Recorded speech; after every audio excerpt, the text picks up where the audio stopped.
नमस्कार दोस्तों, स्वागत है आप सभी का हमारे इस चैनल एस्ट्रो सच पर। दोस्तों, अगर आप जीवन में कुछ नया सीखना चाहते हैं तो इस चैनल को सब्सक्राइब जरूर करें। श्री शिवाय नमस्ते। हर हर महादेव।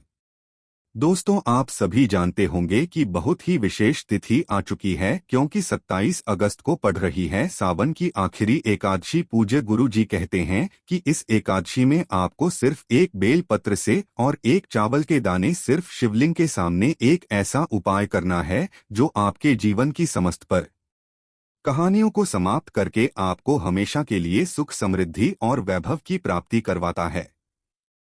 दरिद्रता का अंत होता है, दुर्भाग्य का अंत होता है। आपका व्यापार अच्छे से चलता है। आपकी नौकरी में आपको तरक्की मिलती है। घर में अगर किसी प्रकार से अशांति का माहौल बना रहता है, कोई तनाव का माहौल बना रहता है, तो गुरु जी ने कहा कि यह उपाय करने के बाद आपका जीवन पूरी तरह से सुख समृद्धि से भर जाएगा। तो चलिए जानते हैं इस विशेष उपाय के बारे में। लेकिन उससे पहले, अगर आप भोलेनाथ जी को सच्चे दिल से मानते हो तो इस वीडियो को लाइक करें और चैनल को सब्सक्राइब करके कमेंट में हर हर महादेव जरूर लिखें। आप सभी जानते होंगे कि सावन के महीने का अंत होने वाला है, और उससे पहले आपको पूज्य गुरुजी द्वारा बताए गए सावन के महीने में आने वाली एकादशी की तिथि में यह दो विशेष उपाय जरूर करना चाहिए। इस वीडियो में हम आपको पूजा जी द्वारा बताए गए 2-3 बहुत ही खास उपायों के बारे में बात करेंगे, जो आप इस एकादशी के दिन करने से बिल्कुल भी नहीं चूकेंगे। चलिए जानते हैं पूज्य गुरु जी द्वारा बताए गए पहले खास उपाय के बारे में, जहां उपाय आपके जीवन में समस्त प्रकार के मनोकामनाओं को परिपूर्ण करने के लिए हैं। चाहे आपकी मनोकामना धन से संबंधित हो, या फिर आपके व्यापार से, आपकी नौकरी से, या फिर किसी भी प्रकार से संबंधित हो, तो आपको इस एकादशी में यह पहला उपाय जरूर करना चाहिए। देखिए, इस उपाय के लिए सबसे पहले आपको जरूरत पड़ेगी एक बेलपत्र की। बेलपत्र आप जो भी लेंगे वह कहीं से भी कटी फटी नहीं होनी चाहिए, और बेलपत्र की डंडी के आखिर में जो दूत होती है, यानी जो डंठल होता है, वो भी नहीं होना चाहिए। अगर आपके पास बेलपत्र नहीं है तो शिवलिंग के ऊपर चढ़ी हुए बेलपत्र को उठाकर जल से शुद्ध करके फिर आप उसका भी इस्तेमाल कर सकते हैं। फिर इसी के साथ आपको ले लेना है एक चावल का दाना। चावल का दाना जब भी हम शिवलिंग में समर्पित करते हैं तो इससे हमारे जीवन में धन धान्य की प्राप्ति होती है, और एकादशी के दिन अगर हम चावल समर्पित करते हैं तो महादेव की कृपा के साथ साथ ही हमें भगवान विष्णु की कृपा प्राप्त होती है। देखिए, आप में से बहुत से ऐसे लोग हैं जिनको यह संदेह रहता है कि एकादशी के दिन हम लोग चावल शिवलिंग में समर्पित नहीं कर सकते हैं। पूज्य गुरु जी ने स्वयं अपनी शिव महापुराण कथा में यह कहा है कि आप एकादशी के दिन शिवलिंग में चावल समर्पित कर सकते हैं। ऐसा करने से हमें महाद्वीप की अनंत कृपा प्राप्त होती है। देखिए, इसके बाद फिर सबसे आखिर में आपको ले लेना है एक लोटा जल। लोटा तांबे का ले लीजिए और जल आप अपने किचन से ले लीजिए। फिर इसी के साथ एक सामग्री की आपको और जरूरत पड़ेगी, और वो है शहद। शहद भगवान विष्णु को अत्यधिक प्रिय होता है और एकादशी की तिथि समर्पित होती है भगवान विष्णु को, इसलिए आपको सिर्फ 2-4 बूंद शहद ले लेना है। अब ये सारी सामग्री लेकर आपको जाना है शिवालय। पूजा जी ने कहा कि सुबह से लेकर शाम तक किसी भी समय आप शिवालय जाकर इस सुंदर से उपाय को कर सकते हैं। देखिए, अब शिवालय पहुंचकर सबसे पहले आप जो एक बेल पत्र लेकर आए हैं, उसे बेलपत्र की सबसे आगे वाली पट्टी, जो सबसे बड़ी पट्टी होती है, उस पट्टी में चिकनी शायद आपको सबसे पहले शहद लगा लेना है। पूरी पट्टी में आप शहद लगा लेंगे और फिर इसी में आप जो चावल का दाना लेकर आए हैं, उस चावल के दाने को इसी आगे वाली पट्टी में चिपका देंगे। दिखे जब आप शहद लगाएंगे, फिर उसके बाद चावल का दाना इसमें रखेंगे तो वह शहद में चिपक जाएगा।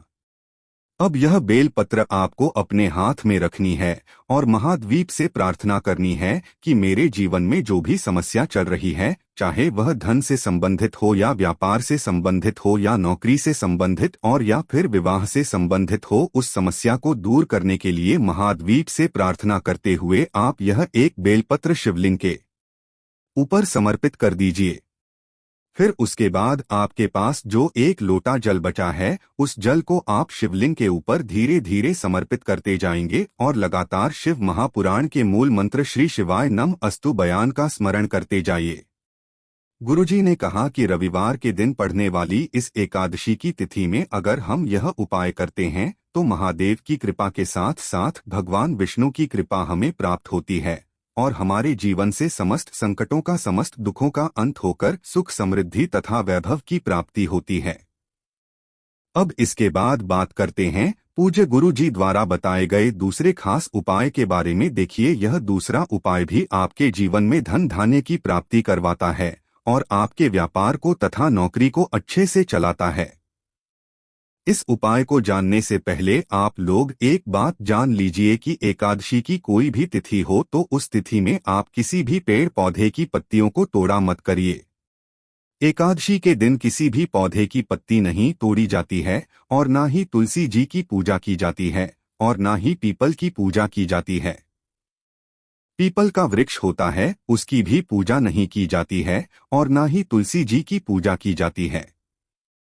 और साथ ही साथ इस एकादशी के दिन अगर आप सुबह के समय में एक चुटकी हल्दी डालकर स्नान वाले जल से स्नान करते हैं तो गुरु जी कहते हैं कि इससे आपके जीवन के बहुत सारे संकट धीरे धीरे भगवान विष्णु की कृपा से समाप्त होना प्रारंभ हो जाते हैं। तो सुबह सुबह जब भी आप एकादशी के दिन स्नान किया करें तो अब स्नान वाले जल में एक चुटकी हल्दी अवश्य मिला लिया करें। अब बात करते हैं पूज्य गुरुजी द्वारा बताए गए दूसरे खास उपाय के बारे में। देखिए, इस दूसरे उपाय के लिए आपको थोड़ा सा शहद फिर से ले लेना है। शहद आप आधे से भी आधा चम्मच ले लीजिए। फिर इसी के साथ आपको लेनी है 11 चावल के दाने। 11 चावल के दाने जो भी आप लेंगे वह कहीं से भी टूटे हुए नहीं होनी चाहिए, खंडित नहीं होनी चाहिए, क्योंकि शिवलिंग में हम लोग कोई भी सामग्री खंडित समर्पित नहीं करते हैं।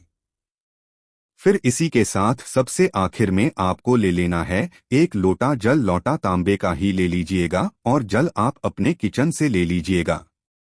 अब ये तीनों सामग्री लेकर आपको पहुंच जाना है शिवालय। पूज्य गुरुजी ने कहा कि यह उपाय भी आप इस एकादशी की तिथि में सुबह से लेकर शाम तक किसी भी समय शिवालय जाकर कर सकते हैं। शिवालय पहुंचकर सबसे पहले आप जो शहद लेकर आए हैं और शायद को आप अपने दाहिने हाथ यानी राइट हैंड की अनामिका उंगली में लगाएंगे और फिर इसी से आप शिवलिंग के ऊपर लिख देंगे, यानी इस शहद से आप शिवलिंग के ऊपर लिख देंगे और कम से कम 11 बार श्री शिवाय नमस्ते भी हम या फिर ओम नमः शिवाय, इन दोनों में से किसी भी एक मंत्र का जाप कर लेंगे। इसके बाद आप जो 11 चावल के दाने लेकर गए हैं उन चावल के दानों को एक एक करके या फिर एक साथ इसी उनके ऊपर समर्पित कर देंगे। जो शहद से आपने उन बनाया है उसी शहद के ऊपर आप यहाँ चावल के दाने समर्पित कर देंगे। फिर सबसे आखिर में आप एक लोटा जल धीरे धीरे शिवलिंग के ऊपर समर्पित करते रहेंगे और लगातार शिव महापुराण के मूल मंत्री श्री शिवाय नमस्ते का स्मरण करते जाएंगे।